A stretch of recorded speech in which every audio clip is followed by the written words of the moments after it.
உன் கண்ணு முன்னாடியே உன் பெத்த அம்மாவையோ இல்ல உன் கூட பிறந்த அக்காவையோ தங்கச்சியோ நீ வரி கட்டுற, நீ டாக்ஸ் கட்டுற, சம்பளம் வாங்குற போலீஸ்கார பசங்க அவங்கள வன்கொடுமை பண்ணா உனக்கு எப்படி இருக்கும்? எஸ், வாச்சாத்தியில இதுதான் நடந்துச்சு. வீரப்ப மயிர கூட புடுங்க முடியாத அன்னைக்கு இருந்த அந்த போலீஸ் எச்சகல நாய்ங்க, அந்த அப்பாவி மக்கள் அவங்க ஒரு வீட்டுக்குள்ளேயும் புகுந்து வயசான பொண்ணுங்க, கன்னி பொண்ணுங்க, கேங்ரேப், இது எவனோ ஒரு படிக்காத தற்கொலை நாய் பண்ணிச்சுனாவே நமக்கு அப்படியே வெறியாகுது. படிச்ச போலீஸ் ஆபீசர் 10 பேர் ஒன்னா சேர்ந்துகிட்டு அம்மா முன்னாடி பொண்ணை நிர்வாணப்படுத்தி, பொண்ணு முன்னாடி அம்மாவை நிர்வாணப்படுத்தி, இதுக்கு தொண போன அரசியல்வாதிங்க இன்னமும் ஆட்சியில் இருக்காங்க. வயசுக்கு வந்து 3 மாசம் ஆகுது என் பிள்ளைலாம்.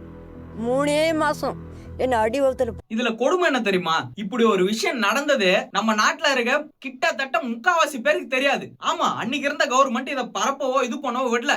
இத பத்தி பேசுற எல்லா மீடியாவும் ஆஃப் பண்ணிட்டாங்க. ப்ரோ எப்போ முடிஞ்சு போச்சு, இப்ப ஏன் ப்ரோ பழச கலாடுறான்னு கேட்டீங்கன்னா, முன்னாடி நம்மள என்னெல்லாம் பண்ணிருக்காங்கன்னு தெரிஞ்சாதான் ஃபியூச்சர்ல நம்மள எதுவும் பண்ண முடியாம நம்ம பாத்துக்க முடியும். இப்பயாச்சும் போய் என்னென்ன நடந்திருக்கு, நம்மள என்னெல்லாம் பண்ணிருக்கான்னு தெரிஞ்சுக்க.